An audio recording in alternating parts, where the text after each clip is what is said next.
தனுஷின் captain Miller, Sivakarthikeyan நடித்த அயலான் திரைப்படங்கள் பொங்கலுக்கு வெளியாகின. கடந்த வாரம் 12ஆம் தேதி ரிலீஸ் ஆன இந்த 2 படங்களுக்கும் முதல் நாளில் நல்ல ஓப்பனிங் கிடைத்தது.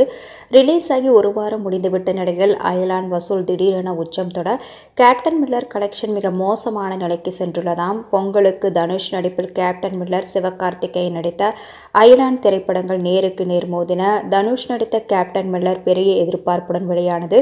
தனுஷின் நடிப்பு சூப்பராக இருந்தாலும் இந்த படத்திற்கு கலவையான விமர்சனங்களே கிடைத்தன. முக்கியமாக முதல் நாளில் கிடைத்த சூப்பரான ஓப்பனிங் அடுத்தடுத்த நாட்களில் இல்லாமல் போனது. சரியான கதையில்லாமல் ஆக்ஷனும் அதிகம் இருந்ததால் தான் கேப்டன் மில்லர் தடுமாறி வருகிறது. சிவகார்த்திகேயனின் அயலான் முழுக்க முழுக்க ஃபேமிலி என்டர்டெயின்மெண்ட் மூவியாக ரசிகர்களால் கொண்டாடப்பட்டது. கதை கொஞ்சம் பழையதாக இருந்தாலும் திரைக்கதை, கிராபிக்ஸ் என புதிய அனுபவத்தை கொடுத்தது அயலான். இதனால் இந்த படத்திற்கு நாளுக்கு நாள் ரசிகர்களிடம் வரவேற்பு அதிகரித்துக் கொண்டே சென்றது. இந்த ஆண்டு பொங்கலுக்கு சிவகார்த்திகேயனின் அயலான் தான் ரியல் வின்னர் என ரசிகர்கள் கூறி வருகின்றனர். ஒட்டுமொத்தமாக அயலான் இதுவரை 65 கோடிக்கு அதிகமாகவும், கேப்டன் மில்லர் 45 முதல் 50 கோடி வரையும் வசூல் செய்துள்ளதாக பாக்ஸ் ஆபீஸ் வட்டாரங்கள் தெரிவிக்கின்றன.